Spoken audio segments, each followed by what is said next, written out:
জানলা দিয়ে কি করো শুনি? কি ঢোকে জানলা দিয়ে? কি কি করা যায় জানলা দিয়ে তুমি একটু শেখাও না, শিখি।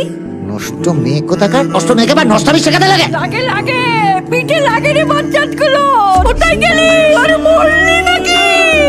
আর কাত হয়ে কি হবে? বউটার দিকে তো নজরও রাখতে পারো না। চোখটাও গেছে, কানটাও গেছে, এবার মাথাটাও যাবে। তাই সরকার ওরা কি যাবে বলে আসে নাকি? বসবে, শোবে, খাবে, তারপরে যাবে। কি কারা আসবে খাবে শোবে? আমার না বলরা, এই যে তুমি চলে যাবে, তারপর তোরা তালা ভেঙে ঢুকবে, খাবে, শোবে, তারপর আবার যাবার সময় ম্যাজিক করে তালাটা জোড়া লাগিয়ে দিয়ে যাবে। এই, একদম। কি মাসিমা, তালা না দিয়ে গেলে চলে? হ্যাঁ, সরো সরো সরো, দেখো যেন প্রেশারটা না বাড়ে। যদি বাড়ে তাহলে তো জানো কি করতে হবে। জানি, চাবি ওই খানকি মাসির কাছে থাকবে। মুক্ত নয় নর্দমা, আর পাড়ার ছেলেগুলো এই নর্দমায় চুমো ছিল।